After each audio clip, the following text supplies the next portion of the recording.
Surface at which oxidation या reduction takes place, इसको क्या कहते हैं, इलेक्ट्रोड बोलते हैं। एक्टिव इलेक्ट्रोड उसको बोलते हैं जब वो सरफेस तो देता ही देता है, उसके साथ वो खुद रिएक्शन में इन्वॉल्व हो जाता है, तो उसको बोलते हैं एक्टिव इलेक्ट्रोड। जैसे कॉपर और जिंक का इलेक्ट्रोड एक्टिव इलेक्ट्रोड है, ये रिएक्शन में पार्टिसिपेट कर सकते हैं और करते भी हैं। क्लियर है। अब सेकंड टाइप का इलेक्ट्रोड देखते हैं जो कि इनर्ट इलेक्ट्रोड। इनर्ट सबसे समझ में आ रहा है कि वो क्या है, रिएक्शन में इन्वॉल्व नहीं होता, वो सिर्फ सरफेस प्रोवाइड करता है कि भाई जो भी रिएक्शन करवानी है हमारे ऊपर कर लो, लेकिन मैं रिएक्शन में नहीं इन्वॉल्व होऊंगा। क्लियर है। ओके।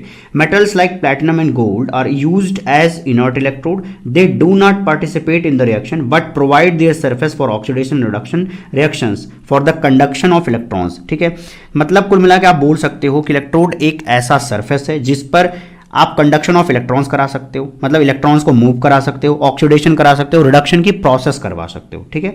अगर एक्टिव की बात करोगे तो वो खुद इन्वॉल्व हो जाएगा रिएक्शन के अंदर, इनर्ट की बात करोगे तो वो सिर्फ सरफेस देगा और रिएक्शन में इन्वॉल्व नहीं होगा। ओके। अब नेक्स्ट देखते हैं। नेक्स्ट चीज है रिडॉक्स रिएक्शन क्या होती है। रिडॉक्स में देखिए लिखा है रेड ऑक्स। रेड मतलब रिडक्शन, ऑक्स का मतलब हो गया ऑक्सीडेशन।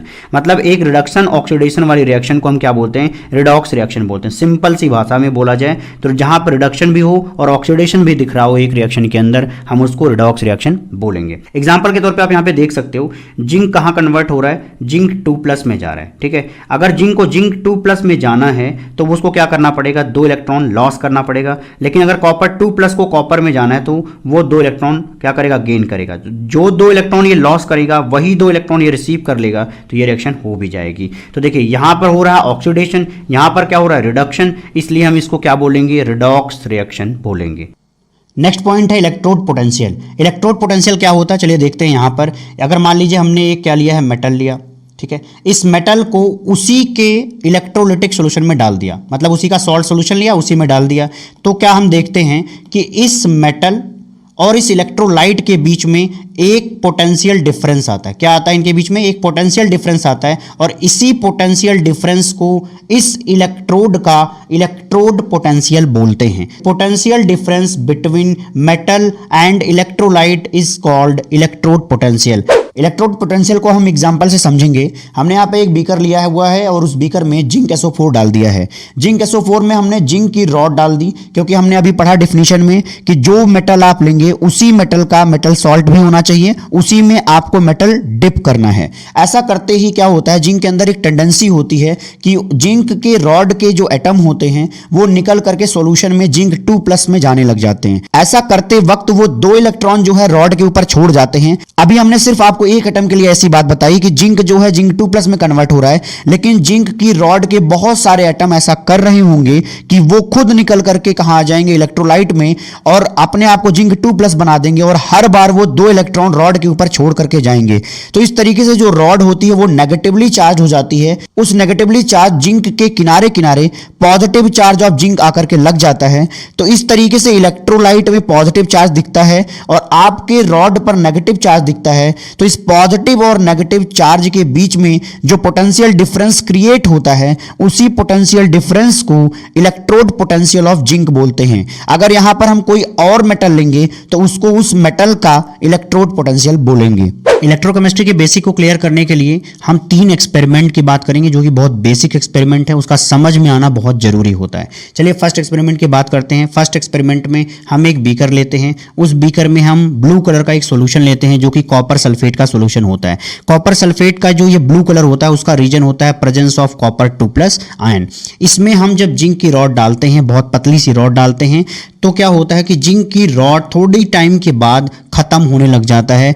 और दूसरा चेंज जो देखने को मिलता है इस एक्सपेरिमेंट में वो क्या होता है कि जो आपका ब्लूइश सॉल्यूशन होता है धीरे धीरे वो फेड होने लग जाता है, या वो बोलो कलरलेस की तरफ बढ़ने लग जाता है।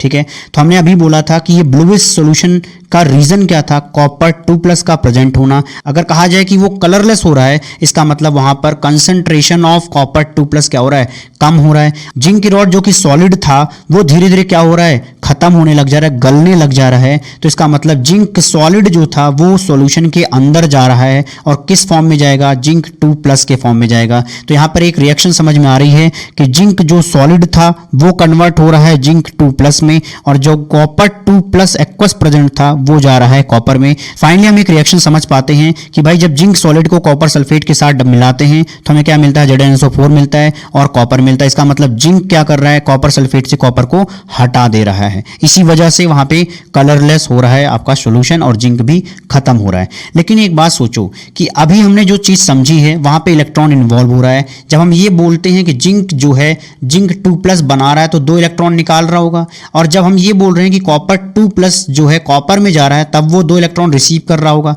भाई ये जो इलेक्ट्रॉन घूम रहे हैं, क्या हम इस इलेक्ट्रॉन को वायर में उतार पाएंगे क्या? अगर आप इस इलेक्ट्रॉन को वायर में लेकर के नहीं आ पाएंगे, केवल इस सॉल्यूशन के अंदर ही वो प्रेजेंट रह जाएगा, तो कभी भी हम इलेक्ट्रिसिटी जनरेट नहीं कर पाएंगे। इसका मतलब इस एक्सपेरिमेंट में हमें कहीं भी इलेक्ट्रिसिटी बनते हुए नहीं दिख रही है, थोड़ा सा भी करंट बनता हुआ नहीं दिख रहा है, क्योंकि जो भी प्रोसेस हो रहा है सिर्फ सॉल्यूशन के अंदर है। जब तक हम वायर के अंदर इलेक्ट्रॉन का मूवमेंट नहीं कराएंगे हमें करंट नहीं मिलेगा। अब हम एक्सपेरिमेंट 2 देखते हैं। एक्सपेरिमेंट 2 में एक्सपेरिमेंट 1 की थोड़ी सी जो कमी थी उसको हम दूर करने की कोशिश करेंगे। उसके लिए हमने थोड़ा सा दिमाग लगाया कि देखो भाई, पहले की तरह हम नहीं करेंगे कि हमने एक बीकर लिया, उसमें कॉपर सल्फेट लिया, उसमें हमने जिंक की रॉड डाल दी, ठीक है। अब हम ऐसा नहीं करने वाले, हम क्या करेंगे, 2 बीकर लेंगे, ठीक है। पहले से थोड़ा समझदार हो गए तो हमने क्या किया, 2 बीकर लिया। एक बीकर में हमने जिंक सल्फेट ले लिया, दूसरे में कॉपर सल्फेट लिया। जिसमें हमने जिंक सल्फेट लिया उसी में हमने जिंक की रॉड डाल दी, और जिसमें हमने कॉपर सल्फेट लिया था उस वाले बीकर में हमने कॉपर की रॉड डाल दी, ठीक है। ये जो 2 कंपार्टमेंट हमने बनाए इसको हम वोल्ट मीटर के थ्रू क्या कर रहे हैं, कनेक्ट कर रहे हैं। जब हम कनेक्ट करते हैं ना तो हम देखते हैं कि अरे वोल्ट मीटर में तो थोड़ा सा डिफ्लेक्शन आ रहा है। अगर डिफ्लेक्शन आ रहा है इसका साफ मतलब है कि कहीं ना कहीं करंट तो फ्लो हुआ है। अब हमें ये एक्सप्लेन करना है कि आखिरकार ये वोल्ट मीटर के अंदर डिफ्लेक्शन कैसे आता है, यहाँ पर करंट क्यों बह गया या इलेक्ट्रॉन का फ्लो कैसे हो गया, ये चीज़ हम यहाँ पे समझेंगे। तो इसको समझने के लिए हम पहले जिंक की जो कंपार्टमेंट है उस पर फोकस करेंगे। होता क्या है कि जिंक की रॉड को जब हम जिंक सल्फेट में डालते हैं तो जिंक की रॉड से एक जिंक निकलता है, मतलब जिंक का एटम निकलता है। कहाँ जाता है, जिंक 2+ के फॉर्म में सॉल्यूशन के अंदर जाता है, और ऐसा करने पर उसको 2 इलेक्ट्रॉन निकालने पड़ेंगे, और वो 2 इलेक्ट्रॉन कहाँ छोड़कर आता है, उसी जिंक की रॉड पर छोड़कर आता है। अभी मैंने सिर्फ एक एटम की बात की, ऐसा बहुत सारे एटम कर रहे होंगे। तो ऐसा करने पे क्या होगा कि जो जिंक की रॉड होगी वो धीरे धीरे क्या होगी, पतली होने लग जाएगी, क्योंकि इसके एटम निकल निकल करके कहाँ आ रहे हैं, सॉल्यूशन के अंदर आ रहे हैं, और सॉल्यूशन में जिंक 2+ का क्या होगा, चार्ज बढ़ता जाएगा, मतलब जिंक 2+ की कंसंट्रेशन बढ़ती जाएगी, और इस रॉड पर इलेक्ट्रॉन के नंबर बढ़ते जाएंगे, क्योंकि जितने भी एटम जाएंगे वो 2 इलेक्ट्रॉन छोड़ करके जाएंगे। इस तरीके से जिंक रॉड पर खूब सारे इलेक्ट्रॉन जमा होंगे, और क्योंकि इलेक्ट्रॉन के बीच में रिपल्सन होता है तो यहाँ पर इलेक्ट्रॉन के रिपल्सन की वजह से ये इलेक्ट्रॉन इस वायर में फ्लो करते हुए कॉपर वाले कंपार्टमेंट में जाएंगे और कॉपर की रॉड पर फैल जाएंगे। मतलब ऐसा बोल सकते हो कि जिंक की रॉड से इलेक्ट्रॉन निकलते हैं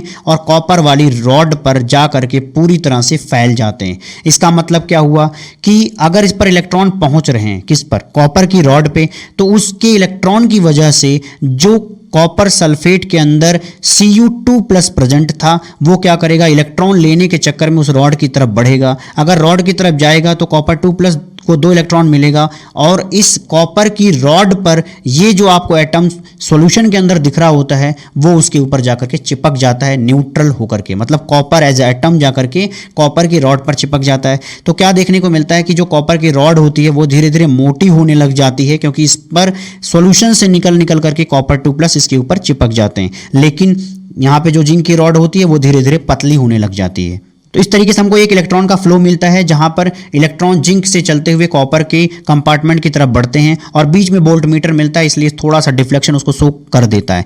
लेकिन क्या ये करंट लगातार बहते रहेंगे? जवाब है नहीं भाई। जब सर्किट ही कंप्लीट नहीं है तो बस एक बार इलेक्ट्रॉन फ्लो हो सकता है, दोबारा नहीं ऐसा काम हो पाएगा, इसलिए एक बार सिर्फ डिफ्लेक्शन मिलता है, बार बार यहाँ नहीं मिलता। चलिए एक्सपेरिमेंट 3 की बात करेंगे। एक्सपेरिमेंट 3 में हमें ये सोचना है कि आखिरकार हम सर्किट को कैसे कंप्लीट कर सकते हैं, इलेक्ट्रॉन के फ्लो को लगातार कैसे बनाए रख सकते हैं। उसके लिए हमें एक जुगाड़ सोचता है, तो हम उसको, उस जुगाड़ का नाम रखते हैं सॉल्ट ब्रिज। ये जो सॉल्ट ब्रिज होता है ये यू आकार का एक ट्यूब होता है। इस ट्यूब के अंदर अगार अगार पेस्ट भरा होता है, और इस पेस्ट को मिलाते हैं KCl इलेक्ट्रोलाइट के साथ। आप KCl ले सकते हो, NaCl ले सकते हो, NaNO3 ले सकते हो, मतलब कोई आयनिक आपको यहाँ पे इलेक्ट्रोलाइट लेना है। अगर पेस्ट और KCl के मिक्स को हम इस ट्यूब के अंदर भर देते हैं, ठीक है। हमने जो ये जुगाड़ भिड़ाया है, इस जुगाड़ को हम अब यूज करेंगे एक्सपेरिमेंट 2 के अंदर। जो एक्सपेरिमेंट 2 में था वो सेम प्रोसेस हम रखेंगे, बस हम जिंक और कॉपर के कंपार्टमेंट को कनेक्ट कर देंगे बाई सॉल्ट ब्रिज। ब्रिज का काम ही क्या होता है? दो लोगों को जोड़ देना, दो सिरों को जोड़ देना। तो उसने क्या किया? कंपार्टमेंट्स को कनेक्ट कर दिया। तो इस तरीके से ये सॉल्ट ब्रिज हमने जिंक और कॉपर के कंपार्टमेंट के बीच में लगा दिया।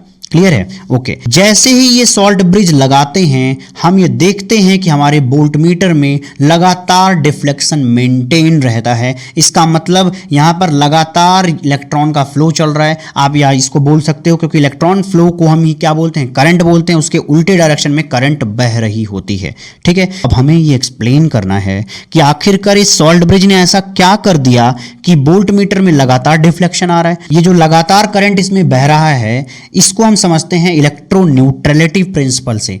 नाम सुनने में थोड़ा अजीब लग रहा है, लेकिन बहुत छोटी सी चीज है। देखिए क्या हो रहा था कि जिंक निकल करके जिंक 2+ के फॉर्म में सॉल्यूशन में आ रहा था। इसका मतलब क्या हुआ? पहले से ही जिंक वाले कंपार्टमेंट में जो सॉल्यूशन था वहां पर जिंक 2+ तो प्रेजेंट ही था, लेकिन अब लगातार और जिंक 2+ आते जा रहे हैं, तो जिंक 2+ की कंसंट्रेशन क्या होगी? वहां पर बढ़ती जाएगी। अगर जिंक 2+ की कंसंट्रेशन बढ़ती जाएगी, इसका मतलब सॉल्यूशन में खूब सारा पॉजिटिव चार्ज आ जाएगा। इसका मतलब वो अब न्यूट्रल नहीं रहा। भाई वो पहले जिंक सल्फेट के फॉर्म में था, तब तो वो न्यूट्रल था, लेकिन अब खूब सारा जिंक 2+ आपने बढ़ा दिया। इस वजह से इसका सॉल्यूशन कैसा हो गया? पॉजिटिव हो गया। सॉल्यूशन के इसी पॉजिटिव को कम करने के लिए हमने सॉल्ट ब्रिज में इलेक्ट्रोलाइट डाल रखा था। जिंक कंपार्टमेंट में जैसे ही जिंक 2+ आयन का कंसंट्रेशन बढ़ता है, मतलब पॉजिटिव चार्ज बढ़ता है, तुरंत ही सॉल्ट ब्रिज बोलता है, भाई क्लोरीन भाई तुम निकल करके जाओ और इस पॉजिटिव चार्ज को कम कर दो। तो सोचो कि क्लोराइड आयन जब आएगा और जब Zn2+ से मिलेगा तो उसको न्यूट्रल कर देगा,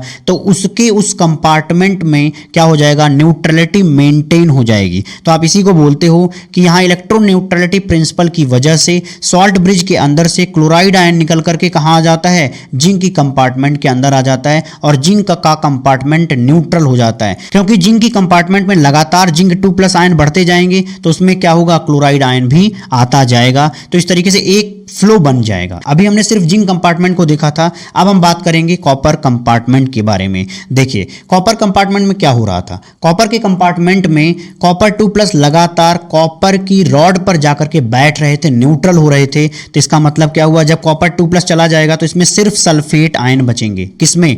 इसके में हमने जो सोल्यूशन भर रखा था वो, ठीक है। इसके इलेक्ट्रोलाइट में कंसंट्रेशन ऑफ सल्फेट आयन बढ़ने लग जाएगा। इसका मतलब ये नेगेटिवली चार्ज होने लग जाएगा। अगर ये नेगेटिवली चार्ज होने लग जाएगा, अब इलेक्ट्रोन्यूट्रलिटी मेंटेन करने के लिए सॉल्ट ब्रिज बोलेगा, भाई K+ ऐसा करो, तुम इनके सॉल्यूशन में घुस जाओ। जब K+ इनके सॉल्यूशन में आएगा, जहां पर सल्फेट पहले से ही प्रेजेंट था, तो इन दोनों के बीच में क्या होगा? गठबंधन होगा, जिसकी वजह से इलेक्ट्रोन्यूट्रलिटी मेंटेन हो जाएगी। शायद आपको समझ में आ रहा होगा कि सॉल्ट ब्रिज क्या करता है। तो आप बोल सकते हो कि वो इलेक्ट्रॉन की न्यूट्रलिटी मेंटेन करता है, या पॉजिटिव या नेगेटिव चार्ज का बैलेंस बनाए रखता है। जहां कहीं भी नेगेटिव चार्ज ज्यादा हो जाता है, वहां वो पॉजिटिव चार्ज भेज देता है, और जहां कहीं भी पॉजिटिव चार्ज ज्यादा हो जाता है, वो वहां पर नेगेटिव चार्ज भेज देता है। एक बार हम करंट के फ्लो की डायरेक्शन देख लेते हैं। इलेक्ट्रॉन हमारे यहाँ नेगेटिव से चलते हैं और पॉजिटिव टर्मिनल की तरफ जाते हैं, ठीक है। अगर इलेक्ट्रॉन का फ्लो ऐसा होगा कि वो नेगेटिव से चल के पॉजिटिव की तरफ जाएंगे, तो करंट क्या होगा? पॉजिटिव से नेगेटिव की तरफ फ्लो करेगा।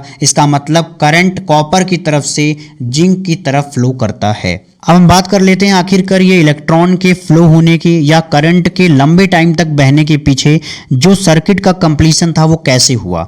देखिए इलेक्ट्रॉन चलते हैं जिंक से, वो जाते हैं वायर में, वायर के थ्रू जाते हैं वो कॉपर वाली रॉड पे। तो यहां तक तो इलेक्ट्रॉन चलते हैं, ठीक है, क्योंकि इलेक्ट्रॉन हमेशा क्या होंगे? मेटालिक कंडक्टर के ऊपर ही चल पाएंगे, वो सॉल्यूशन के अंदर तो चलेंगे नहीं। सॉल्यूशन के अंदर क्या चलता है? आयंस चलता है, ठीक है।